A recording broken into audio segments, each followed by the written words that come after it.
Waking up and knowing there's a reason. All my dreams come alive. Life is for living.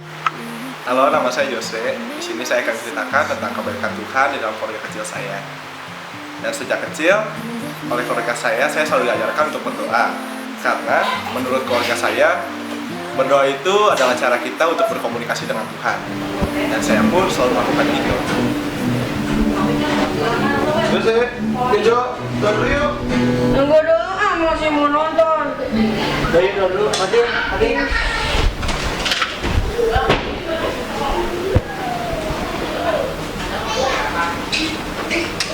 Yuk kita doa dulu, nanti kalau udah doa kalian baru lanjutin nontonnya ya.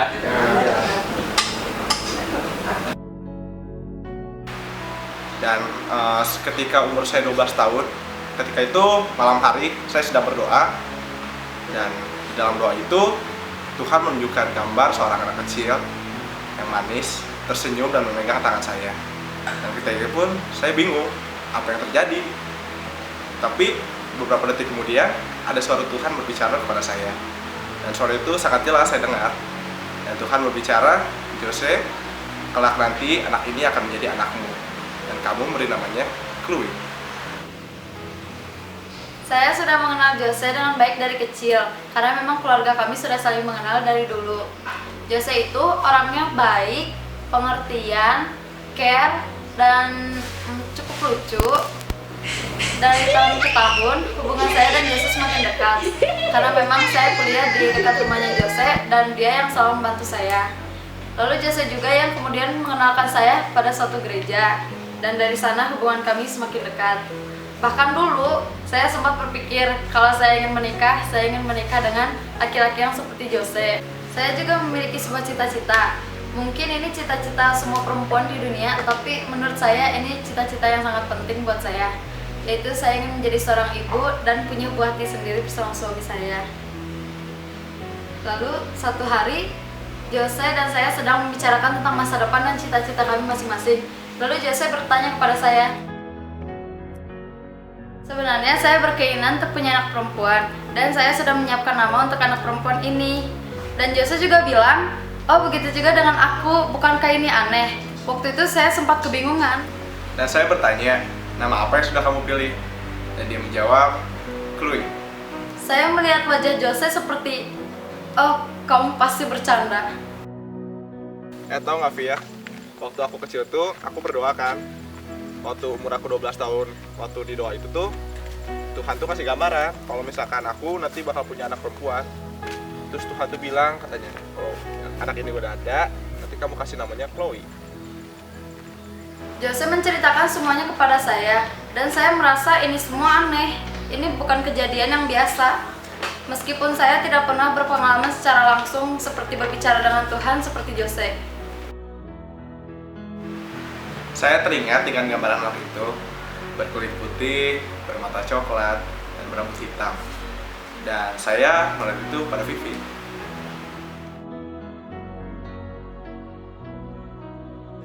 Saya rasa kami berdua memang sempat berpikiran kalau kami akan menikah, dan ya, hal itu benar-benar terjadi. Saya merasa bahwa dengan dialah saya berada di rumah yang sesungguhnya, dan disinilah saya seharusnya bersama dia. Ketika kami baru menikah, kami memutuskan untuk tidak punya anak dulu. Kami akhirnya pergi traveling bersama, hingga pada suatu hari, kami memutuskan bahwa inilah saat yang paling tepat untuk kami memiliki anak. Kami sangat gembira, kami pikir semuanya akan berjalan dengan begitu mudah. Jangan asal kan. Kita lain kali kesini lagi. Iya, tempat fotonya bagus. Kenapa, Pi? Jose, aku rasa kayaknya ini waktu yang tepat deh buat kita punya anak. Ya, aku juga mikirnya gitu sih. Kalau kita udah punya anak nanti, kita bisa kesini bareng dia. Iya ya.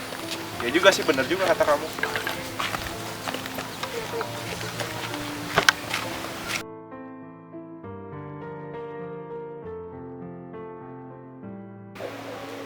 Waktu berlalu begitu saja. Hari ke minggu, minggu ke bulan, bulan ke tahun, hingga pada akhirnya Sudah 4 tahun kami berusaha punya anak dan tidak ada hasilnya. Halo dok, jadi gimana ya hasil tes saya yang kemarin? Oh iya. Oh dokter yang mau kesini. Oh yaudah, saya tunggu ya dok. Makasih.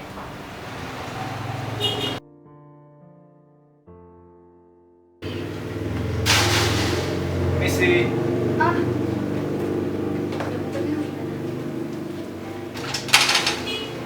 Silakan masuk dok. Makasih.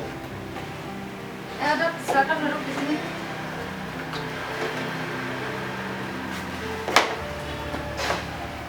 Selamat siang.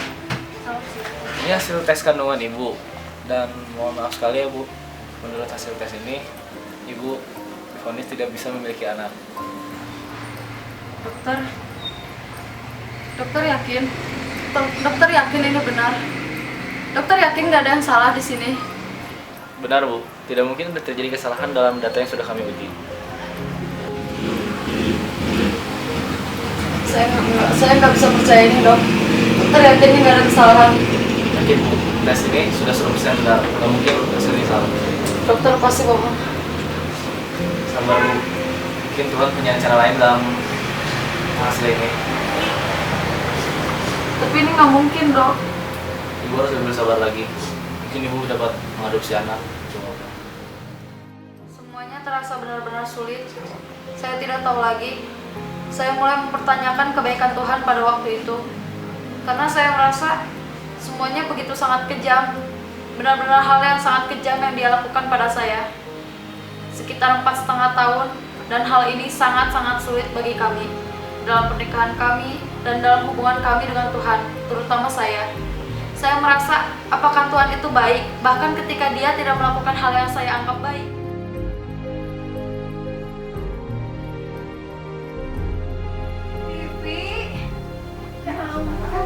Ya ampun Noni, kamu apa kabar? Baik, ya ampun kamu udah lama banget gak kelihatan kan? Sini duduk.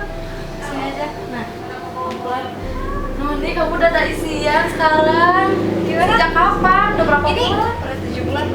Laki ya berat? Laki, ya ampun. Semoga aja ganteng ya kayak papanya. Amin. Kamu gimana, udah isi? Aku udah ke dokter sih, tapi dokter bilang aku nggak bisa hamil. Coba. Ya, aku nggak bisa hamil. Bisa punya anak. Ya, kamu sabar aja. Iya. Semoga aja bisa. Setiap kali kami mendengar kabar seseorang yang sedang hamil, kami begitu sedih karena kami tahu hal itu tidak akan terjadi pada kami. Kami hanyalah orang bodoh yang menginginkan anak, dan kami tahu kami tidak akan pernah memiliki anak.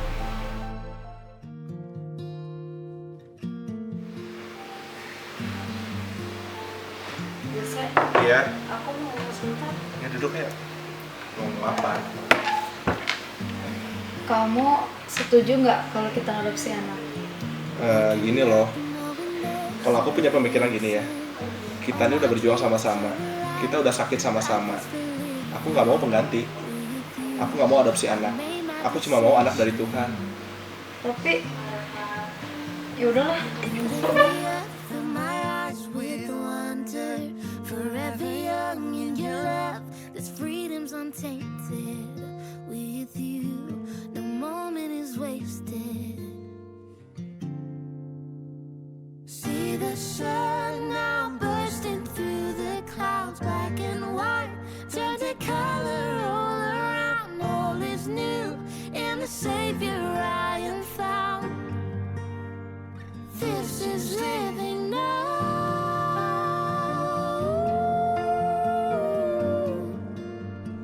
This is living now.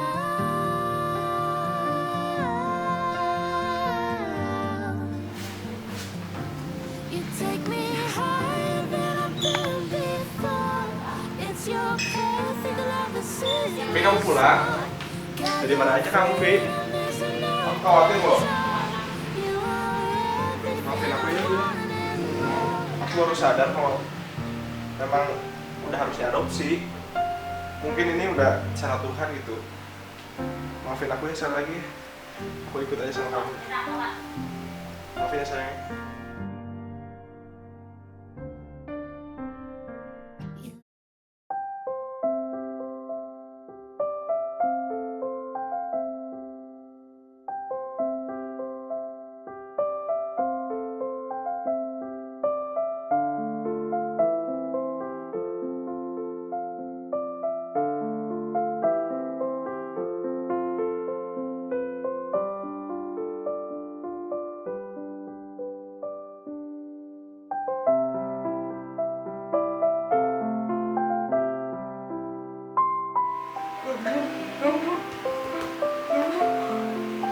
Jose, buruan Jose kesini. Ya, ada apa?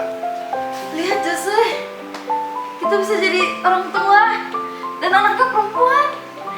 Dia pun. Iya.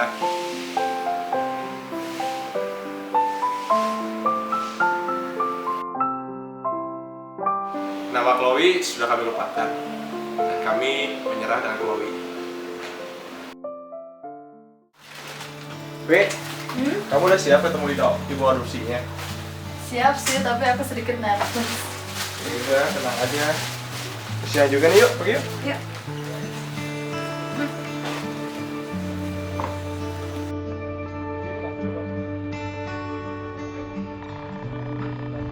Bentar deh. Kok aku tiba-tiba ikut sama Chloe lagi ya? Udah lah.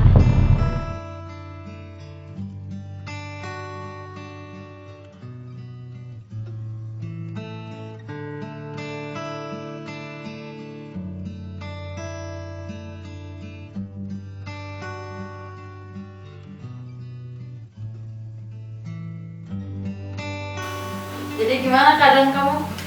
Sehat-sehat aja kok. Nanti kayaknya aku bakal lahirin di bulan Desember sih. Ya, aku sih pengennya pas Natal 25 Desember. Oh, lucu banget Iya, ya hari Natal. bagus. Iya, Udah ada rencana mau ngelahirin di mana?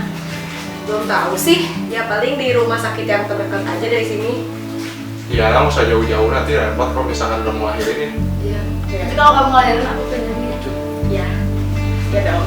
Jadi kamu udah mikirin nama buat anak itu? Kalau soal nama sih aku udah punya dari sebelum aku hamil, bahkan sebelum aku ketemu kalian sih aku udah punya nama. Apa namanya? Aku sih pengen namain Chloe.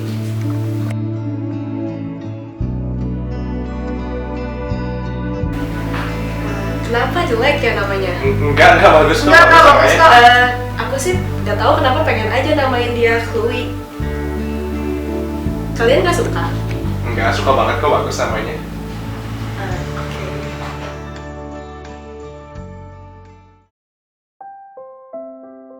Kehadiran Tuhan begitu nyata dalam kehidupan saya.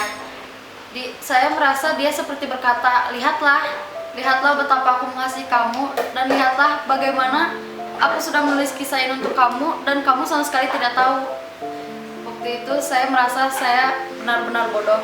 Saya hanya tenggelam dalam rasa sedih saya sampai saya merasa bahwa Dia tidak mengasihi saya, padahal pada kenyataannya Dialah yang paling mengasihi saya.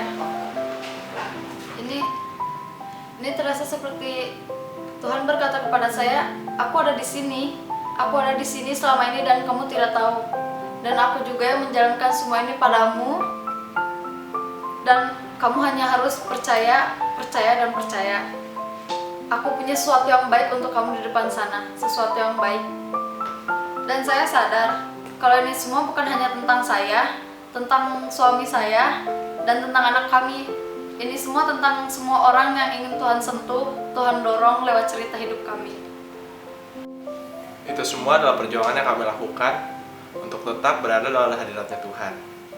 Ketika semuanya hancur, ketika pikiranmu juga hancur, dan kegiatanmu hanya untuk menunggu, tapi percayalah bahwa Tuhan memiliki rencana indah dalam hidupmu, walau seberat apapun itu, percayalah. Dan Tuhan tidak akan mendengarkan kesempatan ini karena ya ini bukan kebetulan, dan sungguh luar biasa dan penuh dengan keajaiban. Dan semuanya menyatakan tentang kebaikan Tuhan, tapi orang-orang berkata ya ini cuma kebetulan, tapi tidak buat saya, karena Tuhan memiliki kuasa dalam hidup saya dan memiliki rencana yang indah untuk saya, dan kamu tidak akan bisa meyakinkan saya. Tuhan itu begitu luar biasa. Begitu luar biasa bagaimana dia memutar semua cerita ini. Tuhan yang sudah melindungi dunia dari kehancuran, dia mengasihi saya dengan atau tanpa anak. Dan itulah yang telah diajarkan kepada saya. Dia mengasihi saya dan saya juga mengasihi dia.